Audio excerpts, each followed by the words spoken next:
Bueno, pero creo que no es necesario que les repita cómo vamos a desarrollar la clase en esta mañana. La primera parte vamos a dar todas las características de los distintos sistemas sensores, vamos a hacer un intervalo corto de unos 20 minutos, vamos a retomar y tratar de describir claramente como base para la comprensión de todos los otros sistemas el sistema Landsat. Después voy a explicar cómo van a desarrollar la actividad práctica que llevarán a cabo en el corte del mediodía. Y después nos vamos a encontrar para que cada uno de ustedes trate de explicar, no sé si van a poder hacer toda la actividad práctica, pero al menos gran parte, y traten de explicar y presentar todas las dudas, porque en realidad esa actividad práctica es como el sostén de todo lo que van a ver después. Tienen que tener bien claro, ustedes ya lo habrán visto con Francisco, él explicó las respuestas espectrales de las distintas cubiertas que se presentan en la superficie terrestre, y es básico, es muy, muy, muy importante que ustedes tengan grabadas cómo responde cada una de las cubiertas a la interacción con la energía electromagnética. Y otro punto a tener muy en cuenta es qué es lo que vemos, por qué razón cuando estoy mirando una imagen veo un color determinado, qué me está indicando. Tengo que tener claro cómo es la conformación, o sea, la fusión de cada una de las bandas con cada uno de los componentes colores. Bueno, por la tarde, ya había dicho, vamos a hacer una puesta en común sobre lo que ustedes hayan hecho. Mañana vamos a continuar por la mañana terminando con la parte teórica, y también van a tener una actividad, tanto la actividad que van a hacer hoy como la que van a realizar mañana es una actividad que va a ser evaluada. Cada uno me las va a enviar a mi correo. La actividad del día de hoy la pueden hacer en grupos, no más de 2, 3 personas, ¿no? Porque no vamos a hacer grupos grandes, porque quisiera que haya realmente una interacción entre ustedes, discusión, para que queden fijos los conceptos. La actividad del día de mañana la van a hacer en forma individual y me la van a enviar posteriormente. Nosotros vamos a ver una cantidad de sistemas sensores, pero quedan muchísimos por ver. Cada uno como parte de evaluación, y eso sí que lo van a hacer en su hogar y lo van a mandar en el término de 3 semanas, va a seleccionar un sistema que no hayamos visto, un sistema que no se haya tratado. Yo les voy a dar una lista, pero ustedes la van a poder mirar porque ya les voy a decir la página que tienen para consultar, y lo van a desarrollar. Al sistema que eligen lo van a describir claramente, van a mostrar cuáles son sus productos y van a tratar de explicar las posibles aplicaciones en función de las características de ese sensor. Ustedes pueden realizar determinados trabajos. No todos los sensores sirven para abordar todas las aplicaciones posibles. Cada uno me brinda a mí la oportunidad de enfocar el análisis de algo. Hay sensores especialmente diseñados, por ejemplo, para lo que es catastro urbano. Otros, por ejemplo, para estudios a nivel regional. Otros, por ejemplo, para monitoreo de áreas forestales. Ya los vamos a ver. Entonces, ¿alguna pregunta? ¿Queda claro? ¿Queda claro esto? ¿Podemos comenzar? Sí, sí, perfecto. Bueno, vamos a Sí, sí. compartir pantalla.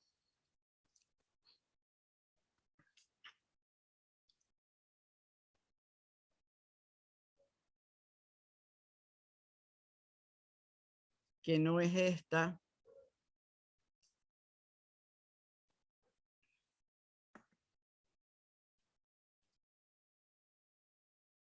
Esperen un minutito que...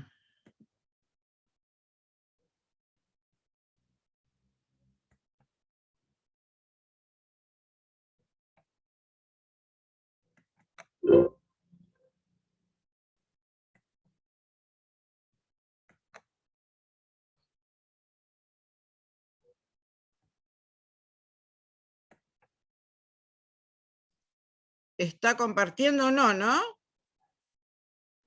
No. No. Ah, bueno.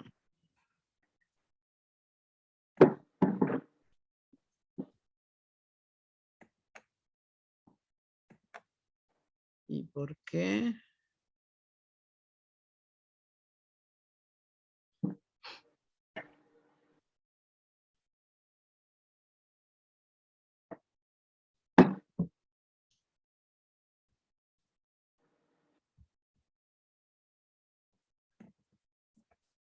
Porque la tengo, no sé por qué no puedo compartir.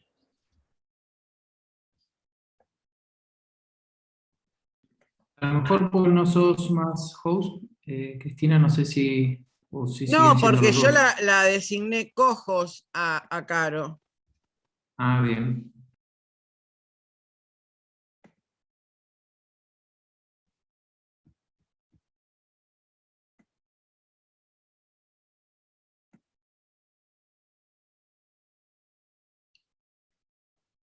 Bueno.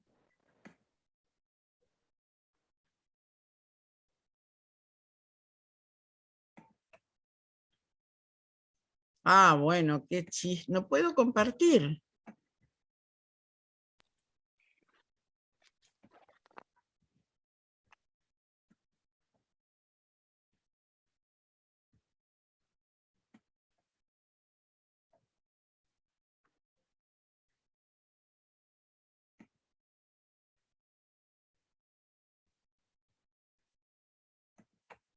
Bueno.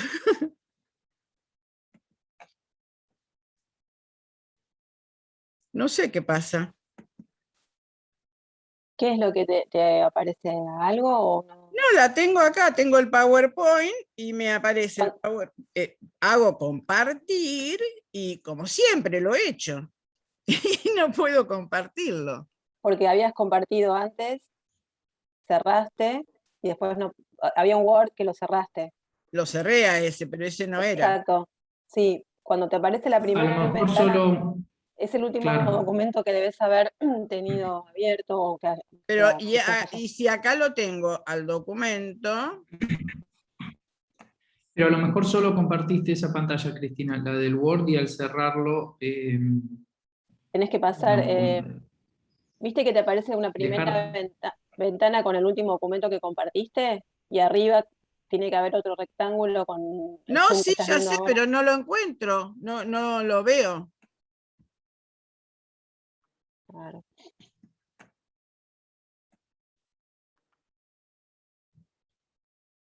O sea, hiciste clic donde dice screen. Sí, tal cual.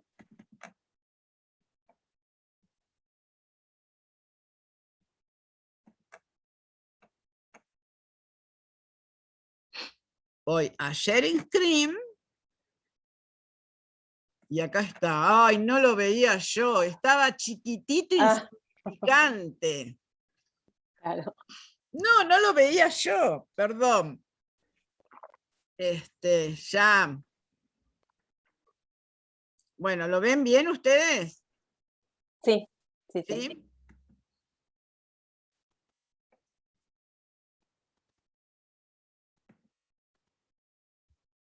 Bueno, vamos a ver este slide que ustedes ya lo vieron con Francisco. Esto resume, si ustedes se aprenden esto con todo lo que tiene adentro todo esto, ya son especialistas en teledetección. Pero cada uno de esos componentes de este slide guarda muchísima información. Ustedes ahí tienen una fuente de energía, que es la fuente de energía primaria, el sol, que va a incidir sobre determinadas cubiertas, no sobre la superficie terrestre en la que ustedes pueden observar cubiertas de distinto tipo. vegetación, suelo, agua, estructuras construidas y demás.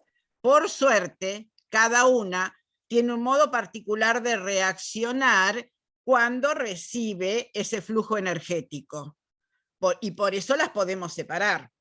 Entonces, tenemos por un lado esta fuente de energía incidiendo sobre la superficie terrestre y haciendo ese juego particular. Ustedes ya saben que la energía que choca con una cubierta en particular puede distribuirse de tres modos: energía absorbida, energía transmitida y energía reflejada.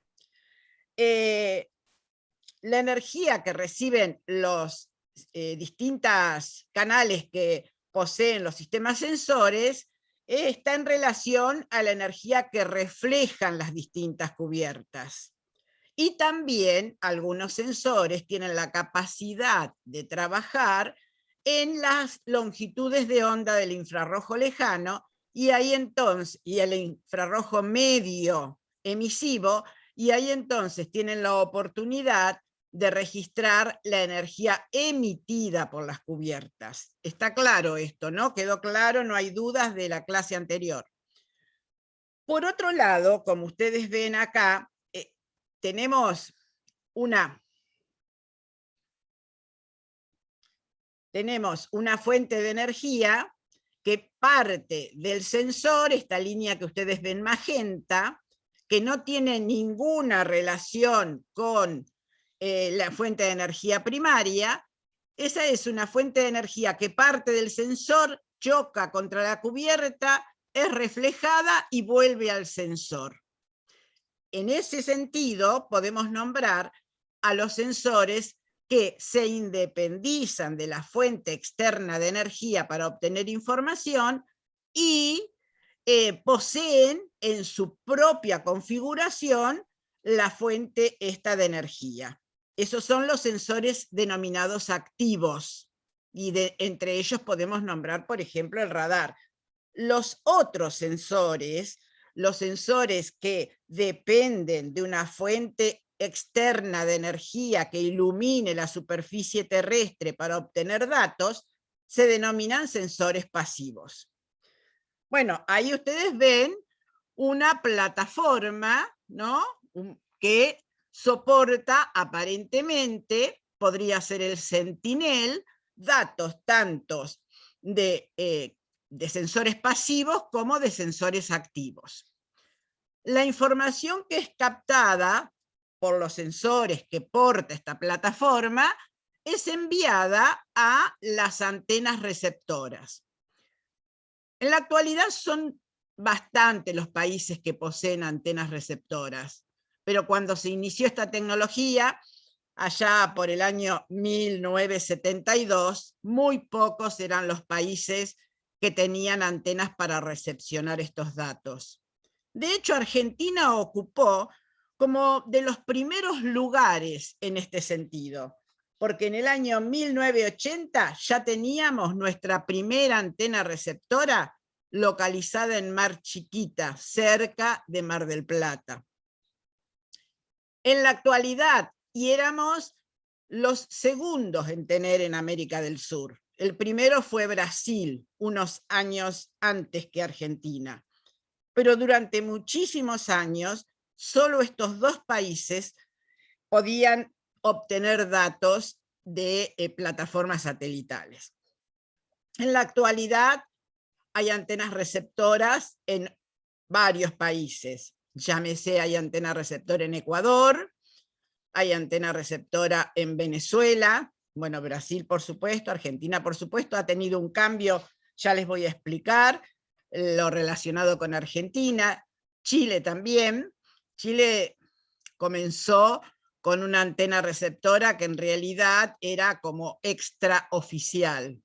Comenzó en la época de Pinochet con una antena que debido a las muy buenas relaciones que tenían con Estados Unidos se le instaló, pero no era como una antena reconocida dentro del panel de antenas del planeta.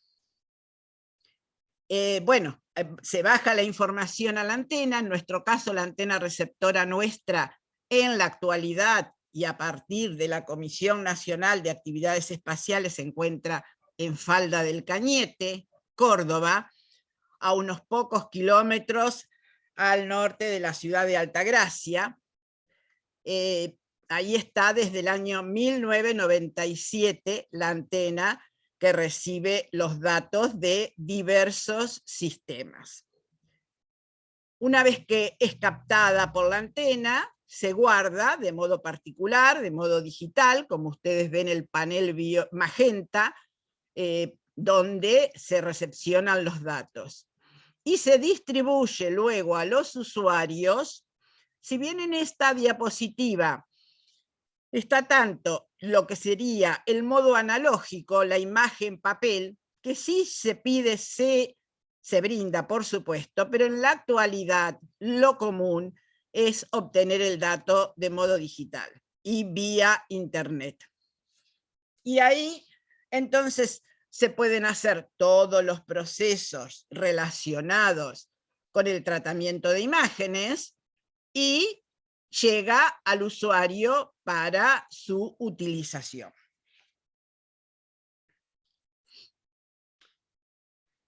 Cuando hablamos de todos estos sistemas para poder conocer mejor nuestro planeta, quizás nosotros nos enmarcamos en unos pocos años, que diría 50 años, pero en realidad el hombre quiso conocer su lugar teniendo una visión mucho más sinóptica desde hace muchísimo tiempo. Miren lo que ustedes tienen ahí escrito desde años antes de Cristo, donde Sócrates expresaba que el hombre tendrá que elevarse sobre la tierra al tope de la atmósfera y aún más, para solamente entonces comprender el mundo en que vive. O sea que esto fue siempre de interés, tratar de ver qué es lo que pasa, no solo en mi entorno cercano, sino tener una visión bien sinóptica y conocer mejor nuestro planeta. Vamos a ver ahora rápidamente, hay toda diríamos, posiciones encontradas cuando hablamos de sensores remotos, de cuándo iniciamos con esto. Hay algunos autores que inician en la década de 1960. Cuando hablamos de teledetección o sensores remotos, omiten lo que sería previo, que es la fotografía aérea. Bueno, Chubieco es uno de ellos, que no le gusta hablar de fotografía aérea, él enmarca la cuestión de teledetección y sistemas sensores y sensores remotos a partir de la puesta en órbita de los satélites artificiales. Pero no podemos dejar de mencionar que existió, hay una larga historia en cuanto a la realización que hace el hombre, o sea, tratando de buscar cómo dejar enmarcado qué es lo que sucede a partir de lo que ve, de lo que vive. Entonces hay todo un desarrollo con distintas tecnologías básicas muy simples, a partir de la utilización de distintos compuestos químicos para poder generar algo muy similar a lo que sería una fotografía en el día de hoy. Y entonces aquí tenemos que iniciar con una persona que tuvo mucho que ver con todo esto. Nicéforo Niepce, a principios del siglo XIX, estaba muy interesado en conseguir plasmar alguna imagen sobre su entorno. Y él ahí logra, mediante la utilización de algunos compuestos químicos, lo que es una heliografía. O sea, es un componente parecido a una fotografía, pero que dura pocas horas. Era un investigador, estaba muy interesado en lo que se definió como los principios básicos de la fotografía. Prácticamente contemporáneo con él Luis Daguerre se entera que hay un investigador. Eran dos personalidades totalmente distintas. Nicéforo Niepce era un investigador nato, y Daguerre tenía una arista de investigación, pero más orientado a todo lo que era la cuestión social, cómo plasmar lo que hasta ahora era a través de pinturas, la vida social de la época. Se contacta con Nicéforo Niepce, porque sabe que tiene toda la investigación en relación a esto que podría ser la fotografía, y bueno, hacen una sociedad que no duró demasiado tiempo porque lamentablemente Nicéforo Niepce muere, pero queda con todos los antecedentes de Daguerre, y él es quien presenta este nuevo método para fijar imágenes ante la Academia Francesa de Ciencias. ¿Qué pasa? Como ustedes saben, se denomina en honor a Daguerre a la primer fotografía daguerrotipo. Y en realidad todo eso era en virtud de la investigación que había llevado a cabo su antecesor Nicéforo Niepce. Hay juicios de por medio de la familia, porque Daguerre se apropia de todo lo que era de Nicéforo Niepce. Bueno, en las ciencias también nos encontramos con varios casos de usurpación, diríamos, del conocimiento. Bueno, se sigue en esta línea, y pocos años después se logra, porque hasta ahora no estaba, obtener lo que sería el procedimiento de negativo positivo, que permitía obtener copias de esas fotografías. La primera fotografía relacionada a una mirada desde el aire sobre un área urbana que es cercana a París, la toma Gaspar Félix de Tournachon. Él es quien toma esa primera fotografía desde el aire, y también es quien realiza algunas fotografías, diríamos, de las que necesitan luz artificial, un flash, porque toma unas fotografías de unas catacumbas. Lamentablemente, eso está en la bibliografía, pero no, la primera fotografía sobre la ciudad de París se perdió. La primera fotografía que existe, sí, poco tiempo después, la toma Wallace Black, y es sobre la ciudad de Boston, esas que tienen ustedes ahí. Todas estas fotografías eran tomadas desde globos. Por lo tanto, ustedes pueden observar que existe una distorsión. No, un globo no es una plataforma estable. Un globo es una plataforma que tiene movimientos, y entonces eso ocasiona distorsión desde el punto de vista geométrico en las distintas fotografías. Seguimos con esta historia, y el desarrollo de esta tecnología ha estado muy ligado a lo que son los distintos procesos bélicos. Ya durante la Guerra Civil Norteamericana fueron muy utilizados los globos para tomar fotografías. El primer documento que existe con respecto a la utilización diríamos, de un recurso como es el recurso forestal, lo presenta Alemania en la década de 1880. Inmediatamente surge, y esta es la fecha en que nace Kodak, la primer cámara Kodak, 1888. Bueno, se hacen gran cantidad de pruebas para poder obtener fotografías desde determinadas alturas. Lo que se hacía hasta ese momento eran mediante la utilización de cámaras fotográficas desde globos aerostáticos. Pero esta fue muy original. Fue Julius Neubrunn quien registra una patente para colocar fotocámaras en palomas mensajeras. Y fueron utilizadas en los tiempos previos a la Primera Guerra Mundial.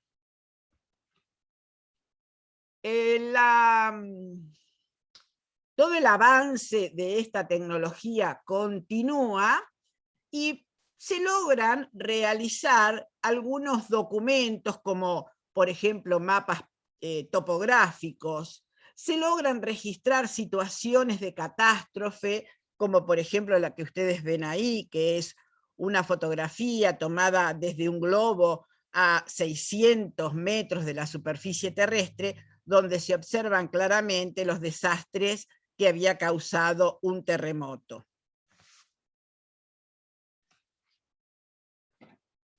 Comenzamos, el siglo XX da inicio al desarrollo de nuevas plataformas. Es acá donde los hermanos Wright empiezan a diseñar lo que sería el primer avión. Y son ellos quienes realizan una serie de tomas fotográficas sobre algunas áreas de Italia. Ya tenemos entonces una plataforma un tanto más estable. El avión no está sometido a tantos movimientos como, por ejemplo, lo podría estar el globo. Pero hasta ahora no poseíamos lo que se dice una cámara especialmente diseñada para tomar fotografías de tipo aéreo, ¿no? Las cámaras eran las cámaras comunes. Recién en el año 1915, con Cuthbert y Brabazon, se produce la primer fotocámara expresamente diseñada para el empleo aéreo. Durante la Primera Guerra Mundial es muy importante la utilización de la fotografía aérea. En la década del 30, la Sociedad Americana de Fotogrametría, nace la Sociedad Americana de Fotogrametría, una sociedad que hasta el día de hoy es una sociedad de sumo prestigio. Primeramente nace como la Sociedad Americana de Fotogrametría porque solo estaba destinada a coordinar todas las actividades, todos los documentos, toda la investigación relacionada con lo relacionado con, las fotocámaras aéreas. Pero inmediatamente, a partir del año 1000, inmediatamente surgen, unos años después, cuando surgen toda la cuestión de tecnología aeroespacial, comienza esta Sociedad Americana de Fotogrametría a llamarse de Fotogrametría y Sensores Remotos. Y es al día de hoy la sociedad más importante que engloba todo lo relacionado con la teledetección. Después seguimos con algunas experiencias, ya con globos a una mayor altura, que permitieron tomar algunas características de la superficie terrestre. Y ya hacia finales de la década del 30, principios del 40, de 1930 a 1940, nos encontramos con que Kodak patenta la primer película en falso color, incluyendo la sensibilidad de la película al infrarrojo. En 1954 se hace el primer vuelo aerotransportado que porta un radar. El radar es un sistema sensor que está cobrando gran impulso en la actualidad, que en realidad la primera expresión es en 1954, ¿no? Y ahí se ve la posibilidad de poder obtener información de la superficie terrestre sin las limitaciones que presentaba una fotografía aérea, que necesitaba de una fuente de luz, porque el radar, primeramente portado sobre un avión, permitía tomar datos independizándose de las condiciones climáticas y de la presencia o ausencia de luz. Y llegamos al año 1957. En realidad, las grandes potencias, llámese Estados Unidos, Alemania, la ex Unión Soviética, estaban conformando algo así como una sociedad especialmente interesada en desarrollar algún sistema particular para lo que ellos definían el Año Geofísico Internacional. El Año Geofísico Internacional era un año que comenzaba en el mes de julio del 57, se extendía por el 57 y prácticamente todo el 58. Entonces, estas potencias hermanadas en el diseño de un sistema espacial, ya Estados Unidos estaba trabajando en eso. Y también, por supuesto, la ex Unión Soviética, nada más que el comportamiento de la ex Unión Soviética ha sido siempre bien particular. Ellos han tenido un desarrollo de avanzada, pero no lo conocía el mundo, era para ellos. Y es así entonces como de golpe, frente a esta unión que se había hecho con las grandes potencias, a esta promesa de desarrollo en conjunto de un sistema satelital que sería la puesta en órbita del primer satélite artificial, bueno, la ex Unión Soviética sorprende al mundo en octubre de 1957 poniendo en órbita el primer satélite artificial, el Sputnik 1, que para ustedes cobra muchísima importancia ahora a raíz de la vacuna, ¿no es cierto? Todos no pueden desconocer que Sputnik está asociado a Rusia y, bueno, en este caso particular, al desarrollo del primer satélite artificial. Miren lo que fue, ¿no? Era como ustedes ven ahí, una pelotita, ¿no? De 60 centímetros de diámetro y un peso de 84 kilos, pero que tuvo súper éxito, duró pocos meses, pero tuvo mucho éxito, logró ponerse en órbita y logró permanecer en su órbita durante unos pocos meses. Inmediatamente, o sea, no había pasado un mes, cuando se pone el Sputnik 2, tal vez conocido, no por ustedes porque son muy jovencitos, pero el Sputnik 2 llevaba a una perrita, que era una prueba para ver qué posibilidades de vida tenía un ser, en este caso la perrita Laika, que murió casi inmediatamente, a las pocas horas de ponerse en órbita el Sputnik 2. Y al año siguiente, otro, o el satélite lanzado por los rusos, que era el Sputnik 3. Bueno, ahí entonces comienza toda esa lucha que conocemos, esa guerra entre Estados Unidos y Rusia por haber conquistado ellos primeramente el espacio.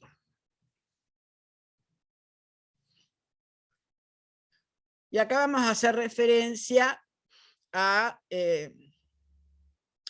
algo que Julio Verne, que escribió tantísimas cosas que en principio aparentaban ser un delirio, y sin embargo, prácticamente todo lo que ha escrito Julio Verne, algunas cosas todavía no, han visto la realidad. Julio Verne fue el primero que en la letra expresó lo que sería poner en órbita un satélite artificial. Y eso lo hace a través de un libro que escribe, que es Los 500 millones de la Begum, donde se otorga un premio a científicos, uno que justamente desarrollaba proyectiles, y otro que era un urbanista y creaba ciudades con el confort necesario para lograr una vida de máxima calidad. Bueno, el que creaba proyectiles intenta crear un proyectil, no crea un proyectil para destruir la maravillosa ciudad que había desarrollado otro científico. Y ahí no tiene en cuenta algunos componentes en el desarrollo de la órbita y justamente no logra su objetivo.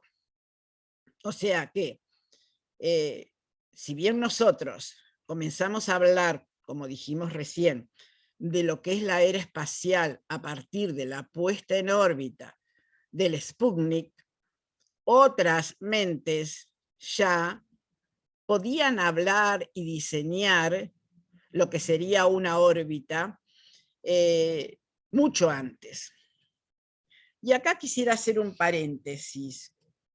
¿Algunos de ustedes vio la película, a ver cómo, Figuras Ocultas o Talentos Ocultos? No, yo creo que no. ¿Algún otro? No, no. Carola está contestando. ¿No les resulta familiar? Es una película de Estados Unidos. Es hablando de desarrollo de órbitas. En realidad no tiene muchos años, es una película del año 17, basada en un libro de una escritora de Estados Unidos, que en realidad era la hija de un investigador de la NASA. Era escritora e hija de ese investigador de la NASA.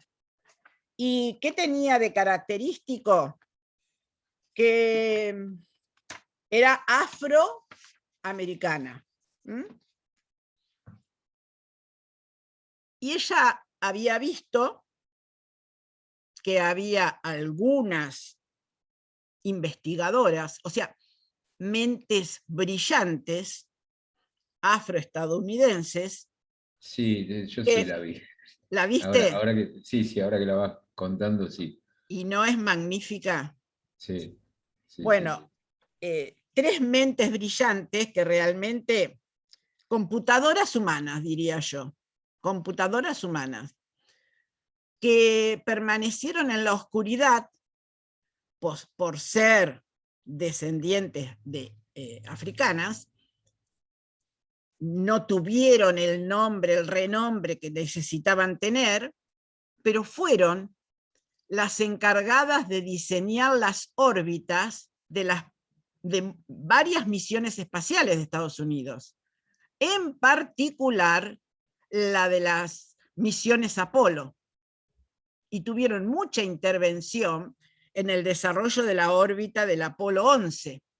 Es más, los astronautas le tenían tanta fe, sobre todo a una de ellas que se llamaba Katherine Johnson, que querían que las órbitas que calculaban los blancos, porque así era, porque si bien la esclavitud se abolió hace muchísimos años, en la década del 60 todavía hablábamos de esa separación que existía entre blancos y negros. Querían que las revisaran estas matemáticas, particularmente Katherine Johnson, porque tenían la precisión en el desarrollo de la órbita. El desarrollo de la órbita es diseñar un satélite es algo sumamente complejo desde todo el desarrollo de materiales. Imagínense que hay que calcular exactamente el tipo de material, el peso de material, para que soporte las condiciones en las que se va a encontrar a 400, 500, 700 kilómetros de la superficie terrestre, ni hablar de los meteorológicos. Así que el desarrollo de material es complejo, pero el desarrollo de la órbita, frente a la situación, y sobre todo en la actualidad, donde existen cantidad de satélites orbitando, es de una precisión terrible. Y bueno, estas matemáticas tuvieron a su cargo el desarrollo de la órbita de muchas misiones espaciales. La investigadora Katherine Johnson falleció no hace mucho, yo no sé si el año pasado falleció, creo.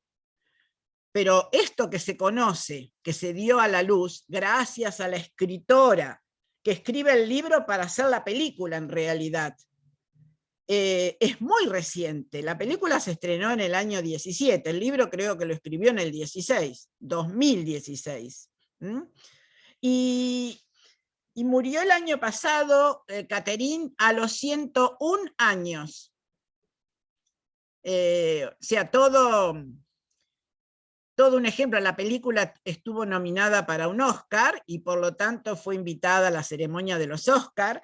Tuvo un reconocimiento, pero hacia el final, porque toda la actividad ellas la habían hecho en la década del 60, 70, trabajaron en la NASA, pero su reconocimiento fue muy posterior, porque siempre existió ese nivel de discriminación, de no aceptar que estas mentes brillantes podrían ser primero mujeres y después agroestadounidenses.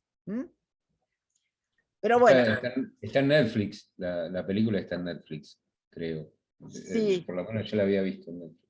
Sí, yo se las recomiendo para que la vean y que traten de observar las situaciones que ellas en desventaja que se encontraban, estando ahí mismo trabajando en la NASA, porque trabajaban en la NASA, y ocupaban otros cargos hasta que fueron siendo reconocidas en ese pequeño espacio, pero nunca sale a la luz todo lo que realmente desarrollaron.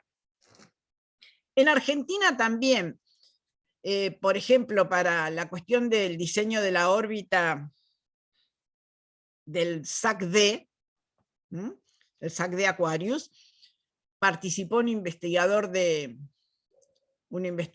CONAE, realmente una mente solitaria, y que unos 2-3 meses antes de que se ponga en órbita el satélite, que fue en junio del 2011, se suicidó.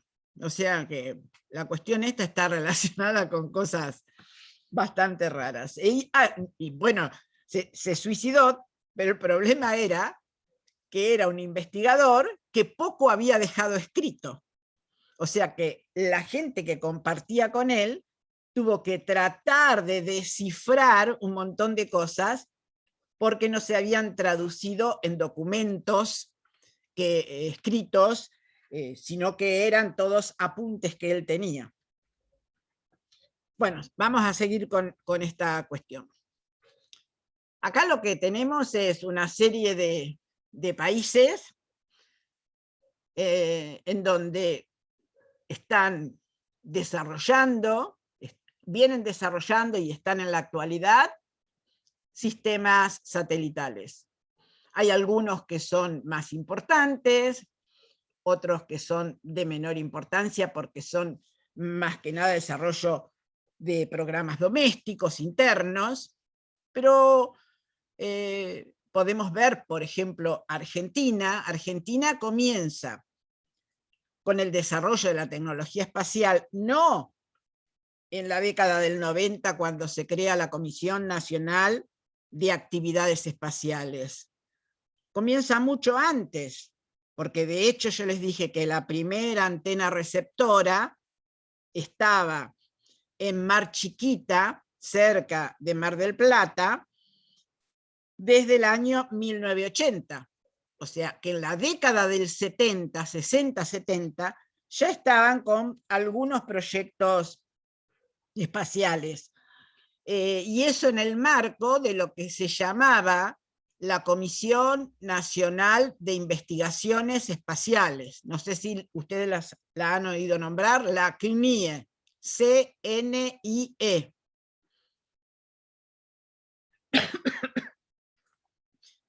Y es la CNIE quien instala la primera antena para recibir datos del satélite Landsat en Mar Chiquita.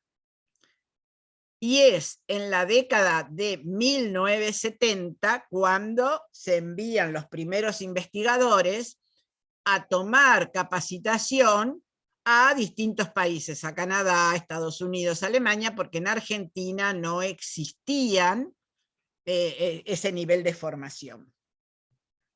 Brasil, que más o menos nos acompaña, pero Brasil tiene un desarrollo, diríamos, un poco más importante, porque tiene aportes también más importantes. Brasil, nosotros tenemos la Comisión Nacional de Actividades Espaciales, que es nuestra agencia, ¿no?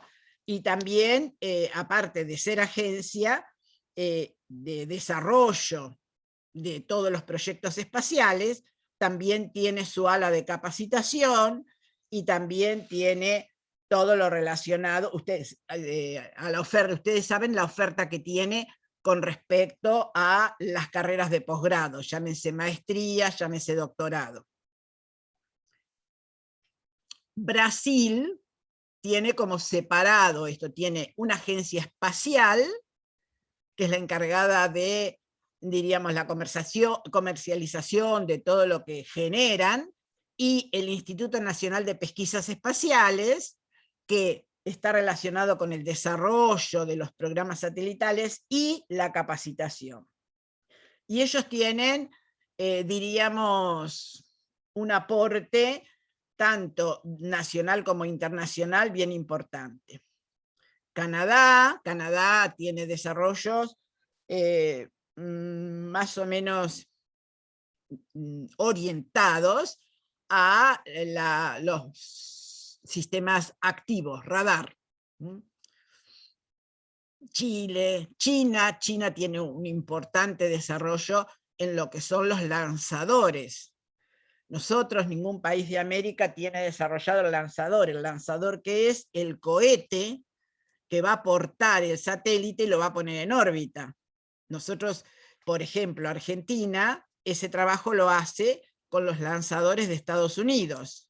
Brasil, que tiene un desarrollo bien importante satelital, ya lo vamos a ver, los lanzadores que utiliza son de China.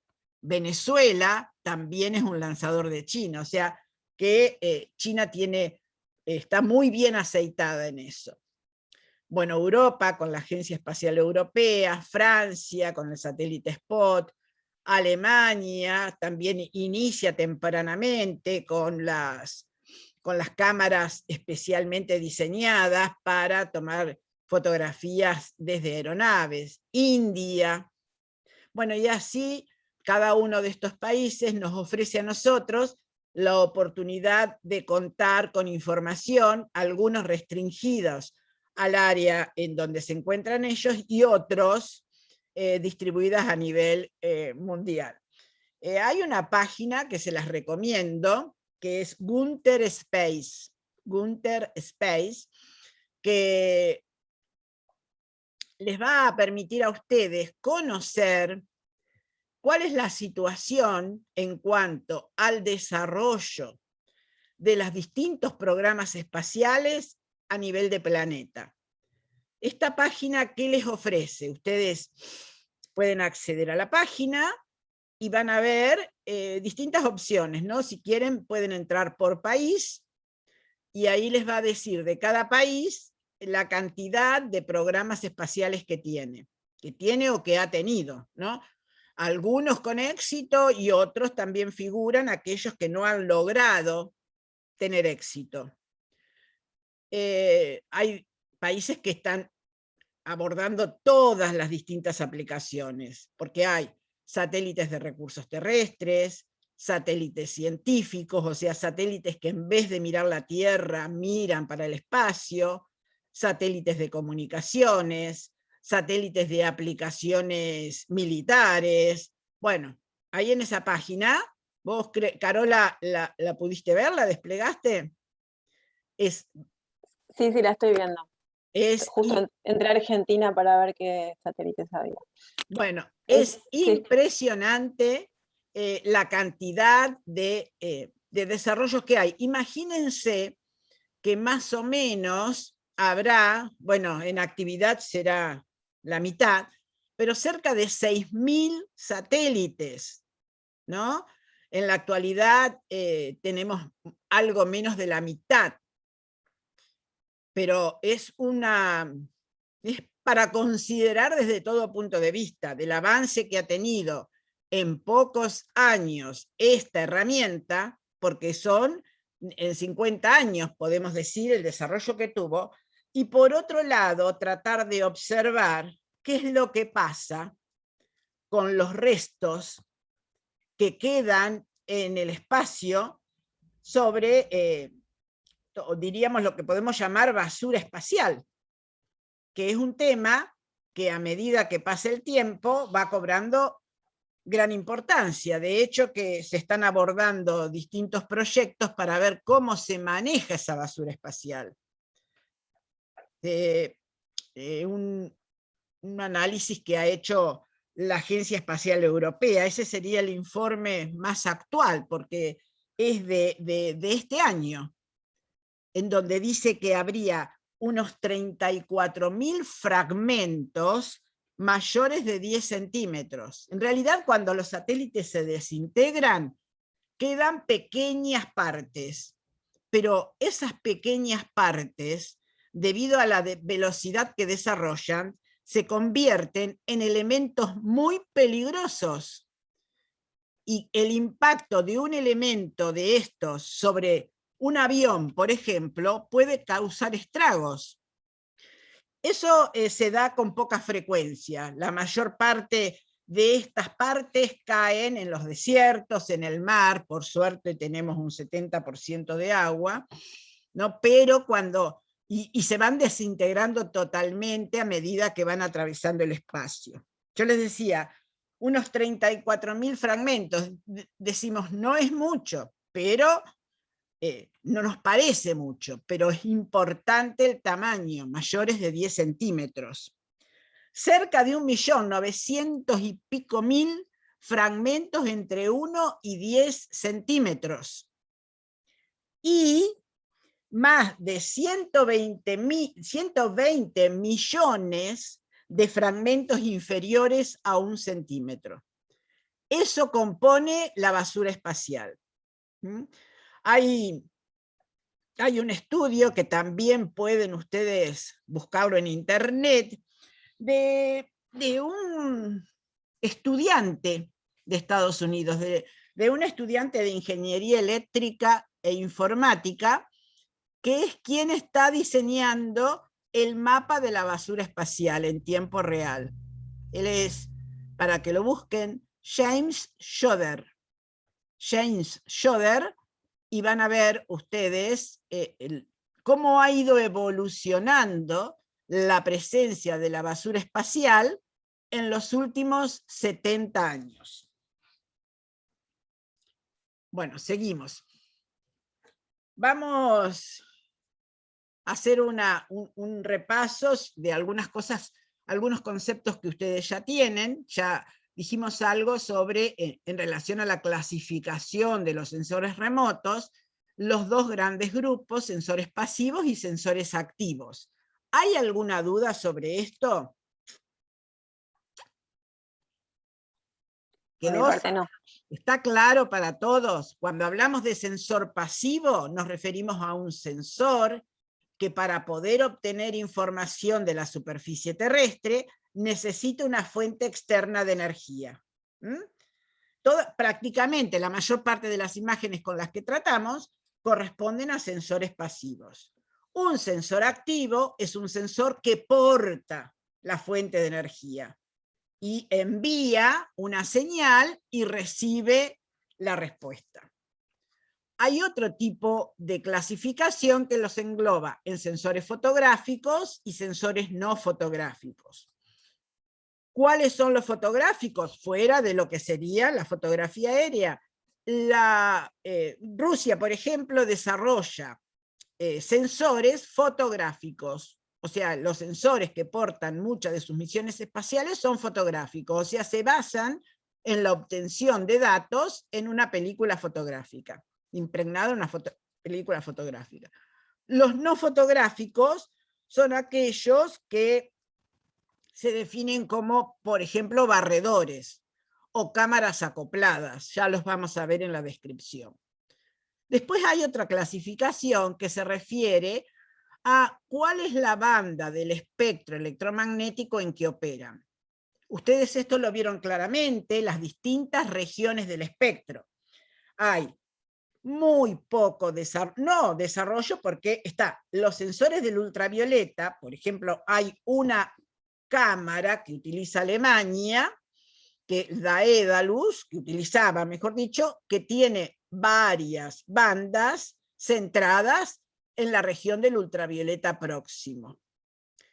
Después podemos decir sensores del visible, del infrarrojo y microondas. En realidad, la mayor parte de los sistemas sensores operan en la región del visible y en la región del infrarrojo, de los ópticos, ¿no? De los pasivos. Y los que operan en la región de microondas son los sensores activos. Y ahí nosotros podemos mencionar los radares. Esta es la clase que va a dar Mauricio Fea el próximo fin de semana. Él va a hablar de todas las propuestas que tiene la Agencia Espacial Europea, particularmente sobre los sensores activos. Cristina, ¿Sí? los satélites SAOCOM son activos, Activos, son ¿no? radar, son radar. Ah. Sí, sí. El SAOCON 1 y el SAOCON 2. El SAOCON 2 fue puesto en órbita el año pasado, el SAOCON 1 2 años antes de este. Y bueno, en realidad es una propuesta de nuestro país muy interesante porque trabajan con una longitud de onda más amplia. La mayor parte de los sensores radar operan con una longitud de onda de 5.3 centímetros. Miren la diferencia. Vamos a hablar de los sensores pasivos que operan como en los micrómetros y los radar en los centímetros. Y el SAOCON en más de 20 centímetros, o sea que tiene la posibilidad de mayor penetración. Bueno, plataformas aéreas, hubo varias en la historia, incluso globos, aviones, helicópteros. Bueno, también podríamos poner ahí como una plataforma los drones, ¿no? Pero espaciales, los satélites. Satélites que pueden desarrollar una órbita baja, podríamos decir 400, 500 kilómetros de la superficie terrestre, y hasta 600, 800, y las iniciales fueron de 900 kilómetros de la superficie terrestre. Bueno, ya que estamos hablando de órbita, estas que estoy indicando, 400, 700, 800 kilómetros de la superficie terrestre, son órbitas polares. Son órbitas que atraviesan los polos, se desarrollan atravesando los polos, tienen una duración de aproximadamente unos 100 minutos, 98, 100, 102 minutos, y son heliosincrónicas, que significa que están sincronizadas con la luz solar para tener el mismo paso, la misma hora de paso prácticamente en cada punto que toquen. Y esto está sincronizado con el movimiento de rotación de la Tierra. Y la órbita ecuatorial, que es la órbita que se desarrolla a nivel del ecuador, que también se denominan a estos sistemas geoestacionarios, pero no es que están parece estacionados en un punto, pero siguiendo el movimiento de rotación de la Tierra, o sea, describen su órbita del mismo modo que la Tierra va rotando. Entonces están mirando en forma constante una cara del planeta. Y estos son, bueno, los geoestacionarios están a 36.000 kilómetros de la superficie terrestre. Y estos satélites son los que se usan. Bueno, desde siempre se utilizaron para las cuestiones ligadas a la comunicación. Los satélites de comunicación están en esa órbita porque el transporte de la información de un lugar a otro remoto se hace con rapidez, teniendo en cuenta esta frecuencia altísima que tienen de observación. En nuestro caso, para lo que a nosotros nos interesa, están colocados en esta órbita los denominados satélites meteorológicos. Un satélite meteorológico necesita mirar la atmósfera con una altísima frecuencia, porque tiene que brindar información sobre un fenómeno, por ejemplo, el desarrollo de un huracán, una tormenta terrible, con una alta frecuencia temporal. Por lo cual necesitan estar mirando en forma constante y de hecho los satélites meteorológicos aportan información cada 15-30 minutos. Bueno, acá tenemos el gráfico sobre la descripción de las dos órbitas, la polar y la geoestacionaria.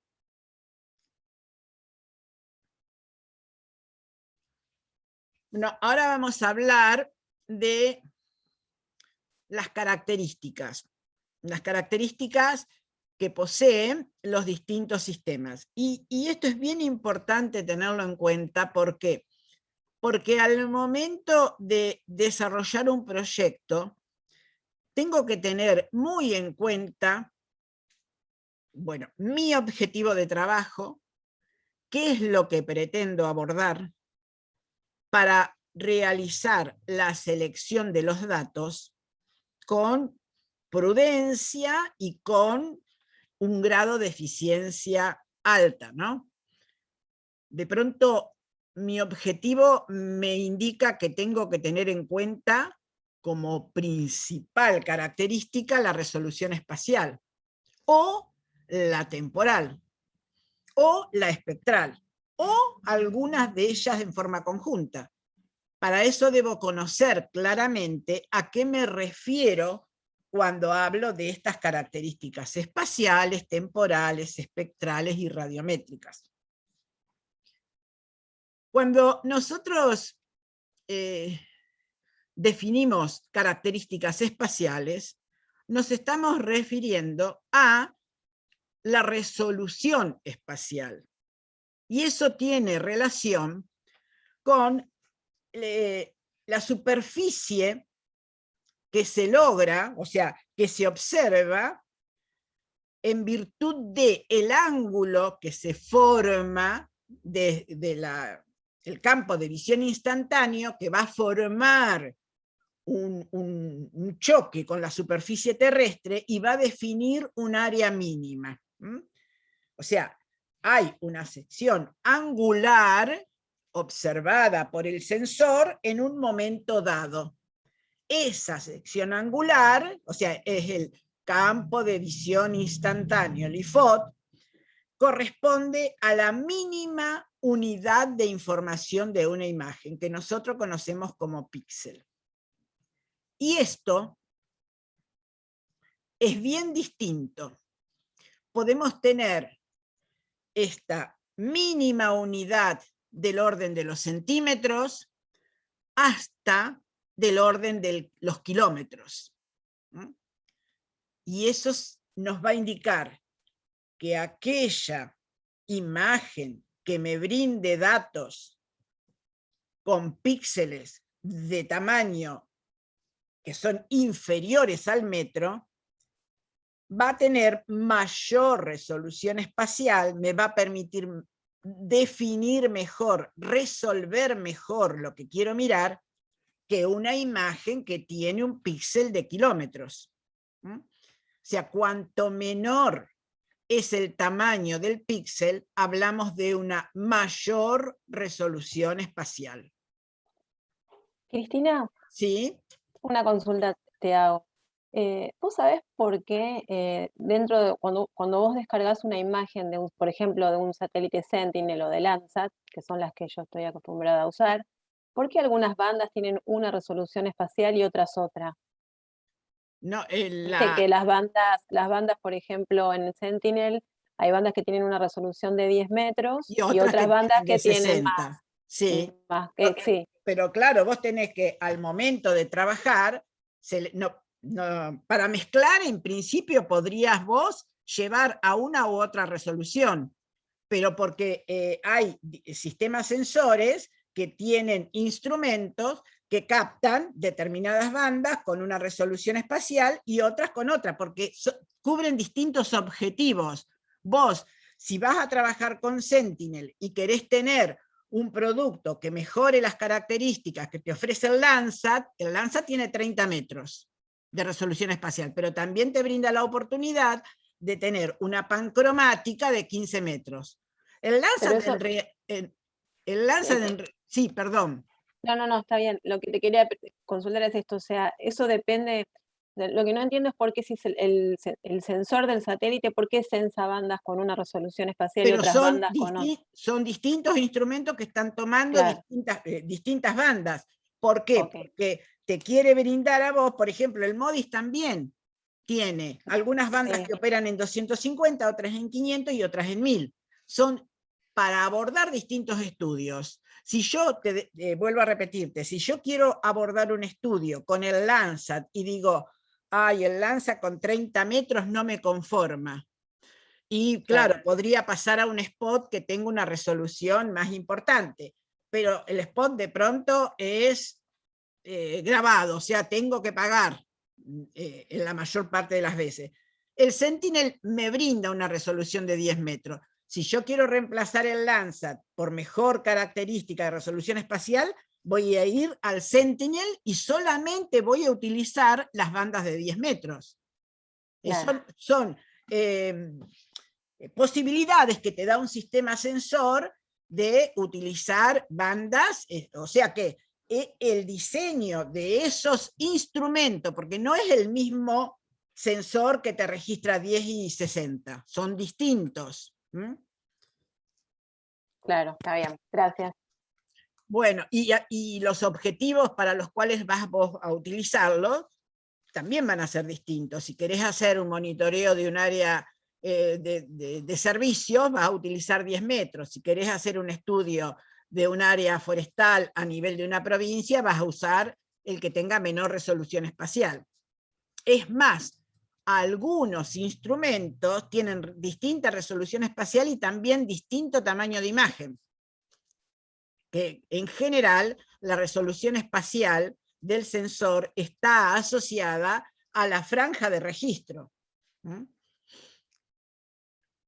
Un sensor que tenga una alta resolución espacial siempre va a brindarme a mí una imagen mucho más pequeña, de menor registro, que uno que tenga resolución intermedia o baja. Bueno, ¿está Carola? Sí, gracias, sí. Características temporales. Esto alude a cuántas, el sensor, el satélite hoy pasó por este punto. ¿Cuándo vuelve a pasar por este punto? Y bueno, hay una variedad muy importante en cuanto a características temporales, y eso está asociado a la resolución temporal del sistema. Me define cuánto tiempo tarda en tomar datos de un mismo punto, con qué frecuencia lo hace. Hay sensores que tienen una alta frecuencia, y hay, por ejemplo, los satélites meteorológicos me brindan información con una altísima frecuencia, del orden de los minutos. Y hay otros que tienen menor frecuencia de paso, por ejemplo el Landsat ha cambiado su frecuencia de paso desde los primeros Landsat hasta ahora, en realidad el 1, el 2 y el 3 tenían 18 días y después cambió a 16 días, que es lo que permanece hasta el día de hoy. Cada 16 días puedo tener una imagen de un mismo espacio, ¿no? La imagen de Buenos Aires, si tomamos como ejemplo, la tomamos hoy y la volvemos a tener dentro de 16 días. Hay otros sensores que tienen una frecuencia más baja, por ejemplo el SPOT, es un sensor, un sistema que registra datos cada 26 días, pero suple esa baja resolución espacial con la posibilidad que tiene de orientar miras laterales y aumentar su frecuencia de paso. Ya lo veremos cuando veamos la descripción de este sistema. Las características espectrales están dadas por el número y el ancho de las bandas. Los sensores, diríamos, de menor resolución espectral son los radares, que pueden tomar una sola banda de 5, como les decía yo, centrada en los 5 centímetros, 5.3 centímetros. Los radares no toman multibanda, toman una sola banda. Para generar un producto color tenemos que tomar imágenes de distintas fechas.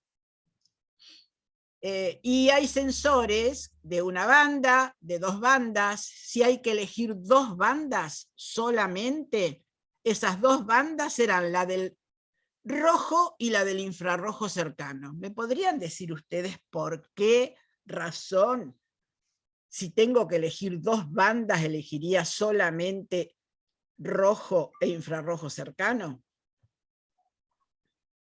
Porque son útiles para el estudio de las coberturas vegetales. ¿Están de acuerdo?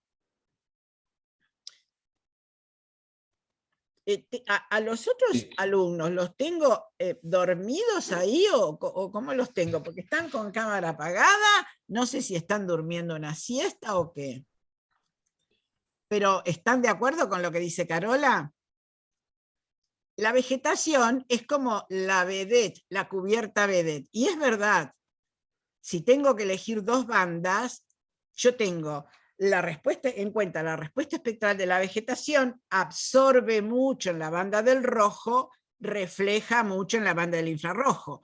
Pero esta situación también me permite a mí separar otras cubiertas, porque si yo tengo el suelo, voy a tener un neto contraste del nivel digital en el rojo entre la vegetación y el suelo.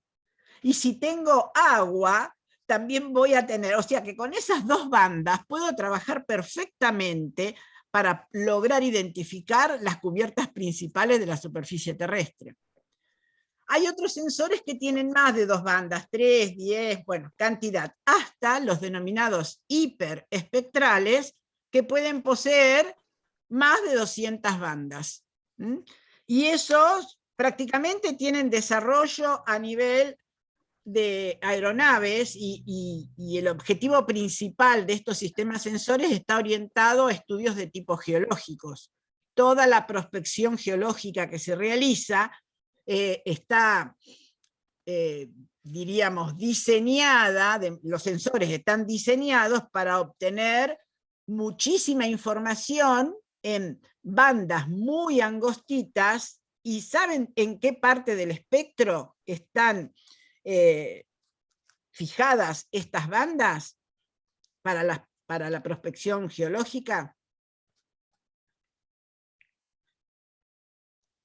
La verdad no sé, yo diría, no sé por qué se me ocurre decir que en el visible, pero no sé. En el infrarrojo medio de onda corta, entre 1.3 y 3 micrómetros. ¿Por qué razón? Porque es en esa parte del espectro donde los minerales presentes tanto en el suelo como en la parte de roca emergente tienen su respuesta espectral de absorción, los piquitos de absorción. O sea que algunos sensores en ese pequeño intervalo del infrarrojo medio de onda corta, 1.3 a 3 micrómetros, tienen localizadas cientos de bandas. Bueno, y llegamos a las características radio. Hay preguntas sobre esto, porque esta cuestión de las características al momento de utilizar la distinta información hay que tenerla súper clara. ¿Tienen alguna cuestión con respecto? ¿Queda claro el concepto de resolución espacial, espectral y temporal? ¿Sí? Bueno, Sí. Las características radiométricas se refieren a la capacidad que tiene el sensor para tratar de codificar las distintas variaciones que recibe, y esto es cómo codifica el dato el sensor, cómo se codifica ese dato. Es un dato digital que por supuesto se basa en el sistema binario, y bueno, algunos sistemas codifican el dato en la mayor parte, en 8 bits, pero inicialmente los Landsat lo hacían en 6 y 7 bits. ¿Qué quiere decir que yo tengo la posibilidad de codificar 6, 7, 8, 10 bits? ¿Qué es lo que va a variar? ¿Qué es lo que me va a brindar? La cantidad de niveles digitales va a cambiar. Los niveles digitales van a cambiar. Por ejemplo, si yo tengo la posibilidad de 128 niveles, voy a visualizar un determinado número de niveles de grises, y si tengo 256, voy a ajustar mucho más esa medida, y si tengo los 512 más a medida, pero porque nuestro ojo está muy limitado, pero la máquina trabaja, pero tampoco tenemos que correr el riesgo de atomizar tanto los datos en este sentido, ¿no? Bueno, entonces aquí tendríamos las 4 características que tenemos que tener en cuenta al momento de tratar de conocer la distinta información que nos brindan los distintos sistemas sensores. Bueno, ahora vamos a hacer una revisión de cada uno de estos. ¿Qué hora es, chicos? A ver. Ah, bueno, no importa, tenía previsto terminar más o menos a esta hora, pero me falta un poquito, seguimos. Lo que ustedes ven ahí es una imagen que, como ven, les permite distinguir muchos componentes de la misma, ¿no? Cada uno de estos es una manzana, es una imagen, el fondo, obtenida por el satélite IKONOS, que es un satélite denominado comercial, que tiene resoluciones espaciales muy altas. Pero solo está para que ustedes vean las modificaciones que se van sucediendo en función de la distinta resolución espacial. El borde externo, o sea, el límite, este límite, me define a mí un píxel que tiene 1 kilómetro de resolución espacial, 1 kilómetro por 1 kilómetro. Entonces, ese píxel de 1 kilómetro, para este lugar que yo estoy mirando, no me sirve en absoluto. Voy a tener un nivel digital, un numerito que me va a indicar la respuesta espectral promedio que tiene todo lo que está incorporado en ese kilómetro cuadrado. ¿Está? Esa es la resolución espacial que presentan, por ejemplo, el NOAA BHRR, el MODIS del Terra o el Spot Vegetation. Estos sistemas están diseñados para estudios a nivel regional con píxeles de 1 kilómetro, no me van a servir en absoluto para poder detectar algo en un área que tiene tanta variación en el espacio. El MODIS, hablando de distintas resoluciones, Carola, el MODIS me permite ver un píxel. Hay algunas bandas que trabajan, la banda 1 y 2 que trabaja con un píxel de 250 metros, que es esto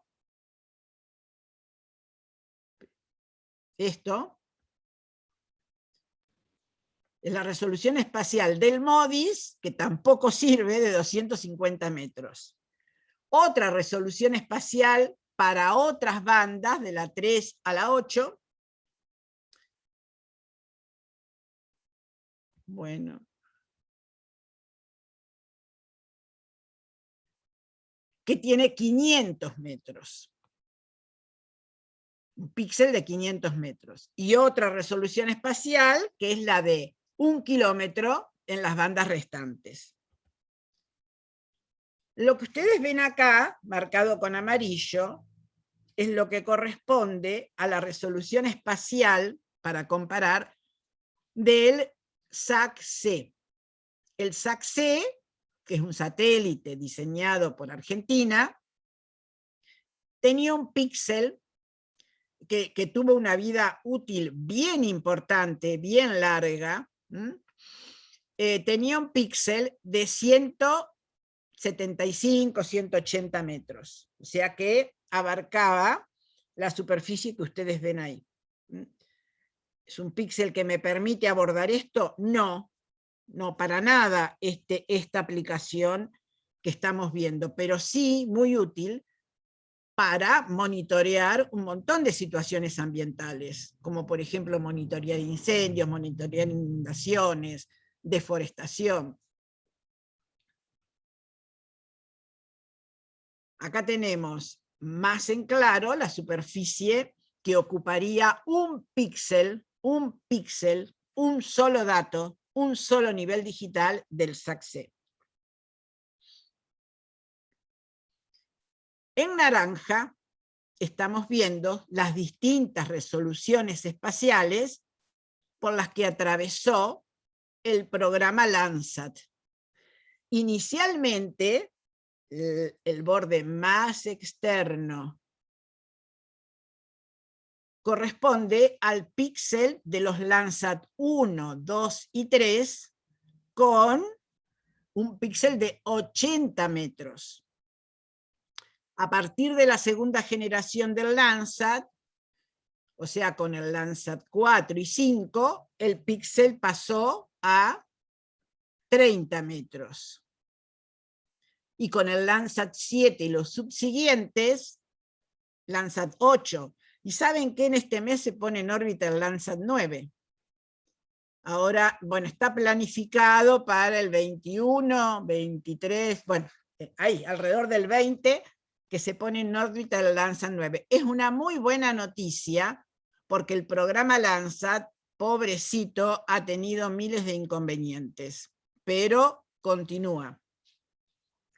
Entonces les decía, Landsat 4 y 5, con un píxel de 30 metros en las bandas multiespectrales y de 15 metros en el modo pancromático. Esto es tanto para el Landsat 4, 5, 6 y 7, 6 no pudo concretarse, y los que tenemos ahora. El pancromático fue incluido en el 7. En realidad en el 6, pero el 6 no logró vida. No logró su órbita y fue un proyecto que no pudo concretarse. El 7, a los pocos años, no logró los 4 años de vida útil, cuando todos los satélites son diseñados más o menos para unos 5 años, y empezó a tener un problema con el controlador del espejo, ¿no? No lograba calibrar el espejo barredor. Y por lo tanto, las imágenes, no sé si ustedes han visto, del Landsat 7 tienen todas un bandeado. Solamente es útil la parte más central, porque este bandeado se acentúa más hacia los extremos. Acá tenemos, bueno, ampliado lo que serían las 3 resoluciones del Landsat. Y acá podemos continuar con otras resoluciones espaciales, más aumentando la resolución espacial, o sea, disminuyendo el tamaño del píxel. Viendo el píxel acá se puede definir claramente, son cada uno de estos cuadraditos. Este es un píxel de 1 metro. Este cuadradito que tengo acá es de 1 metro, que es el que corresponde al iconos. Pero a medida que nosotros vamos ampliando la imagen, se va distorsionando también. Tenemos un límite para ampliar. Bueno, esto naranja que vemos acá, este sería un píxel de 1 metro. Ese chiquitito. Bueno, y acá entonces podemos ver cómo los distintos sistemas me presentan distintas características desde el punto de vista espacial, distintas resoluciones espaciales, que yo voy a tener que tener bien en claro al momento de seleccionar. Acá no se trata de que ustedes se acuerden de cada una de las bandas, sí, ¿qué puedo abordar? Porque los centímetros que tiene la banda del azul del Landsat, desde cuánto a cuánto va, no, pero sí saber en qué bandas opera, y sí saber cuáles son las resoluciones para poder elegir con precisión. Lo que vamos a ver ahora es, también está relacionado con la posibilidad que tengo de identificar o no identificar cubiertas. Porque como les mostraba al inicio, yo puedo tener una superficie de 1 kilómetro cuadrado, o sea, un píxel del MODIS, o un píxel del NOAA, o un píxel del instrumento Vegetation del Spot.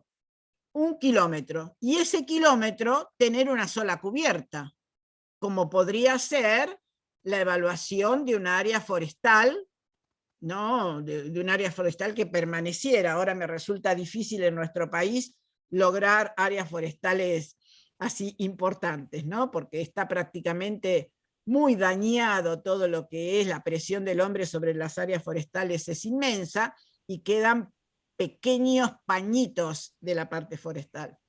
Pero bueno, podría tener una superficie de 1 kilómetro cuadrado que solo fuera un área forestal.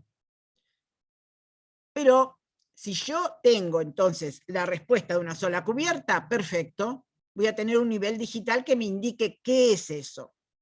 Pero lo más probable que en un área de 1 kilómetro cuadrado tenga varias cubiertas. Por lo tanto, lo que voy a tener va a ser un promedio de todas las cubiertas presentes en ese kilómetro cuadrado. Acá lo que estamos mostrando, hay 4 cubiertas. Una cubierta que tiene un nivel digital de 20, otra 200, otra 50 y otra 100. Y en realidad, donde respeto una sola cubierta es aquí, donde tengo toda la superficie está ocupada por una sola cubierta, cuyo nivel digital es 200. También veo eso acá, toda la superficie está ocupada por una sola cubierta, cuyo nivel digital es 100. Entonces, vamos, para casos como este, donde yo veo que la respuesta espectral de un área soporta una resolución espacial de 1 kilómetro o de 500 metros, bueno, bienvenida la imagen para hacer ese estudio.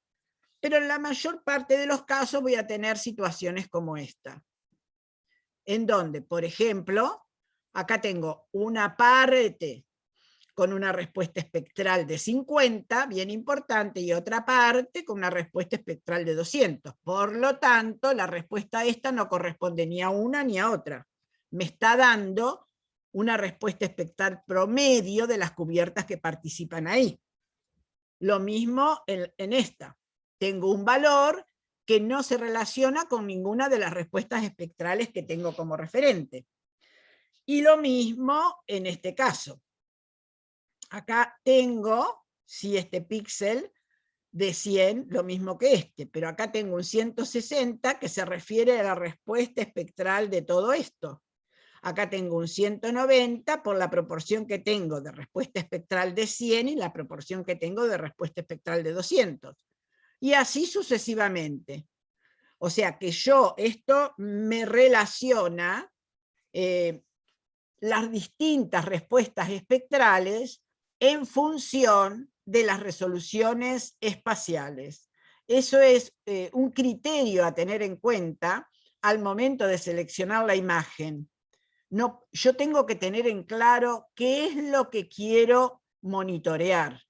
Por ejemplo, cuando nace el programa Landsat, por ejemplo, para Europa no sirve en absoluto. El programa Landsat es muy adecuado para el monitoreo de todo lo que sería, en nuestro caso, en las áreas agrícolas. En nuestro país es excelente, porque me permite monitorear las áreas agrícolas, salvo contadas excepciones, prácticamente de todo el país. De hecho, la AFIP utiliza estos datos para identificar, seguramente que no con non santos objetivos, es para la cuestión de los impuestos, para identificar las distintas superficies destinadas a los distintos cultivos, tanto de invierno como verano. Y hace un mapeo excelente y le llega al productor, usted tiene tanta superficie de tal o cual cultivo.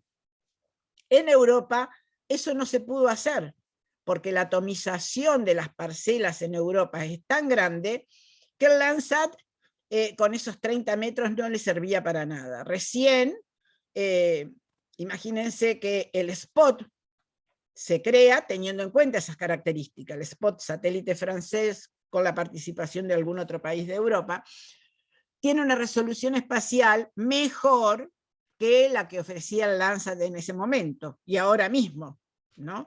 Nace con 20 metros de resolución espacial, y entonces le permite abordar los estudios de monitoreo de áreas agrícolas. Hasta tanto que no nace el SPOT, el Landsat, mismos lo decían los europeos, a nosotros no nos sirve. Bueno, ¿alguna duda sobre estas cuestiones? No. No. ¿Estamos? Acá creo que terminaríamos esta parte y comenzamos con los programas satelitales, los distintos programas satelitales. ¿Está bien que hagamos un pequeño intervalo? Sí, Perfecto, sí. Bueno, hacemos que yo tengo, van a ser -10, ¿puede ser? Bueno, Hacemos unos 15 minutitos, ¿les alcanza? sí. Sí, perfecto. Perfecto, Bueno. 11:05 entonces. Perfecto. Dale. Bueno.